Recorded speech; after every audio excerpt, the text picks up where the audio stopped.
সমাবেশের সম্মানিত সভাপতি, মঞ্চে উপবিষ্ট ৮ দলের শীর্ষ নেতৃবৃন্দ, কেন্দ্রীয় নেতৃবৃন্দ, জেলা এবং মহানগর নেতৃবৃন্দ, সম্মানিত সুধীমণ্ডলী, সাংবাদিক বন্ধুগণ, সংগ্রামী ছাত্র জনতা, সম্মানিত ভাই এবং বন্ধুগণ, আপনারা জানেন বিগত ৩০শে নভেম্বর থেকে চালু হওয়া ৭টি গুরুত্বপূর্ণ সমাবেশ বাংলাদেশের সবগুলো বিভাগীয় শহরে পর্যায়ক্রমে এই সমাবেশ অনুষ্ঠিত হয়। আজকে সিলেটের ঐতিহাসিক আলিয়া মাদ্রাসা মাঠে ৫ দফা গণদাবি আদায়ের লক্ষ্যে আমাদের এই সমাবেশ আজকে অনুষ্ঠিত হচ্ছে। আমরা স্পষ্টত বলতে চাই, আজকের এই সমাবেশের মাধ্যমে আমাদের বিভাগীয় শহরে ঘোষিত ৬০টি সমাবেশ শেষ হলেও আমাদের আন্দোলন থেমে থাকবে না ইনশাআল্লাহ। ৫ দফা গণদাবি আদায় না হওয়া পর্যন্ত বাংলাদেশের মানুষের মুক্তির সংগ্রামে ৮ দল আমরা ঐক্যবদ্ধ হয়েছে, আমরা ঐক্যবদ্ধ আছি, আমরা ঐক্যবদ্ধ থাকবো ইনশাআল্লাহ। এই দাবি আদায়ের জন্য আমাদের শীর্ষ নেতৃবৃন্দকে আমরা অনুরোধ জানাবো, তারা যাতে পরবর্তী কর্মসূচি ঘোষণা করেন।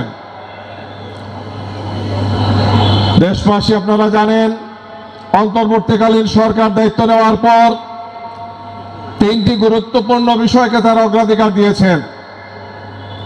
প্রথম ছিল সংস্কার, ফ্যাসিবাদের দোষরদের বিচার এবং ঐতিহাসিক ত্রয়োদশ জাতীয় সংসদ নির্বাচন। এর মধ্যে সংস্কারের কার্যটি সম্পন্ন হয়েছে, কিন্তু তার আইনি ভিত্তির জন্য আমরা প্রথম থেকেই বলে আসছি যে আইনি ভিত্তির জন্য যে গণভোট, যেটি একটি অপরিহার্য শর্ত, সেই গণভোটটি অবশ্যই জাতীয় সংসদ নির্বাচনের পূর্বে অনুষ্ঠিত হতে হবে। আমাদের এই দাবি এখন অব্যাহত আছে। আমরা যে ৬টি বিভাগীয় শহরে সমাবেশ করেছি, জনতার ঢল নেমেছে। এছাড়াও আমরা বিভিন্নভাবে গত ৫ মাস থেকে আন্দোলন সংগ্রাম করে আসছি। বাংলাদেশের প্রত্যন্ত অঞ্চলে প্রতিটি নগরে আর শহরে জনতার ঢল প্রমাণ করেছে আজকের সিলেটের এই সমাবেশ সহ যে জনগণ এই দাবির পক্ষে আছে। অবশ্যই জাতীয় নির্বাচনের পূর্বে গণভোট আয়োজনকে নিশ্চিত করতে হবে। এর জন্য যে ধরনের কর্মসূচি দেওয়া উচিত, যে কর্মসূচি আমাদের পালন করা প্রয়োজন, আমরা সেই কঠোর কর্মসূচি পালন করব ইনশাআল্লাহ। এর পাশাপাশি আমরা বলতে চাই যে সংস্কারের প্রস্তাব ঠিক করা হয়েছে, গণভোটে যাতে সংস্কারের প্রস্তাব ভোট জয়যুক্ত হয়, আমরা দেশবাসীকে সাথে নিয়ে সেটাকে আদায় করব ইনশাআল্লাহ। আমরা প্রথম থেকে বলে আসছি, এই সংস্কার একদল চায় না।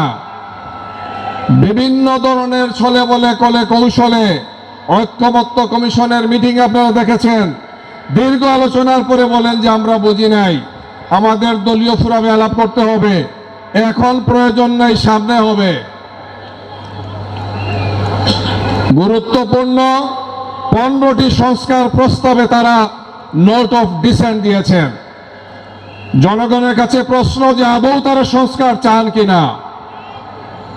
আমরা এর সাথে বলতে চাই, যে গণভোটের দাবি আমরা প্রথম দিন থেকে করে আসছি, সেই গণভোট বুঝতে তাদের ৮ মাস লেগেছে।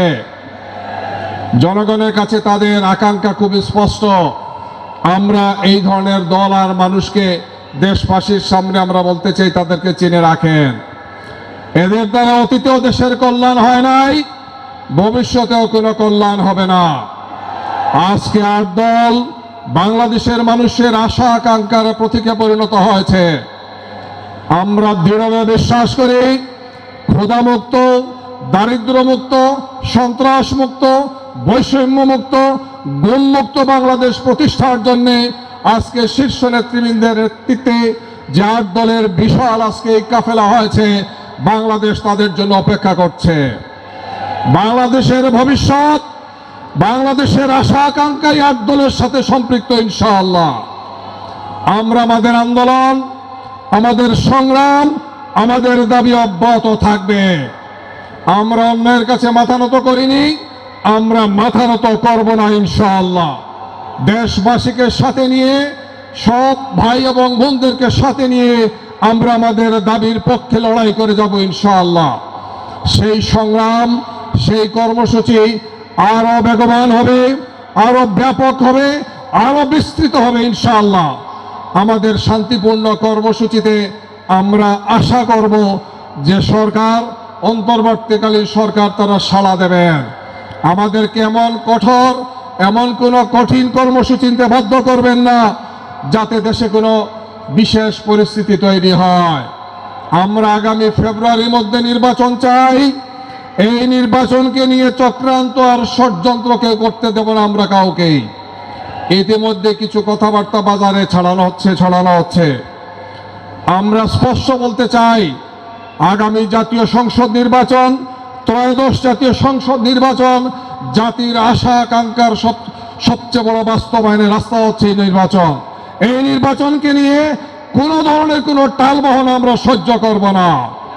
আসুন আমরা সিলেটের আজকের এই সমাবেশ থেকে শীর্ষ নেতৃবৃন্দের পক্ষ থেকে যে কর্মসূচি, যে দিক নির্দেশনা, আমাদেরকে যে পথরেখা তারা দেবেন, আমরা সেটাকে অনুসরণ করে আগামীর বাংলাদেশ গড়ার জন্য হা ভোটকে জয়যুক্ত করা, জাতীয় নির্বাচনের পূর্বেই গণভোট আয়োজনকে নিশ্চিত করা এবং আগামী জাতীয় সংসদ নির্বাচনকে সব ধরনের দলবাজ মুক্ত করা, লেভেল প্লেইং ফিল্ডকে নিশ্চিত করা, সন্ত্রাসীদেরকে গ্রেফতার করা, অস্ত্র উদ্ধার করা, সব ধরনের আজকে যে ধরনের বিশৃঙ্খল অবস্থা তৈরি করার জন্য যারা চেষ্টা করছেন, আমাদের সমাবেশগুলোতে হামলা করছেন, চিহ্নিত এই সমস্ত সন্ত্রাসীদেরকে গ্রেফতার করে, অস্ত্র উদ্ধার করে, আইন শৃঙ্খলা বাহিনী সহ যারাই নির্বাচনের সাথে থাকবেন তারা যাতে কোনো ধরনের কোনো টালবাহনা না করেন।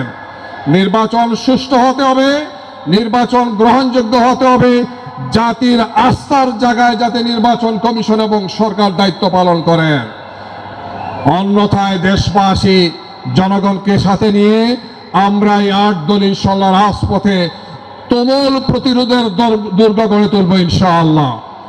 সেই উদাত্ত আহ্বান জানিয়ে আজকের এই সমাবেশের শীর্ষ নেতৃবৃন্দের পক্ষ থেকে গুরুত্বপূর্ণ বক্তব্য এবং দিক নির্দেশনা আমাদেরকে অনুপ্রাণিত করবে, উচ্ছ্বসিত করবে, উদ্বেলিত করবে।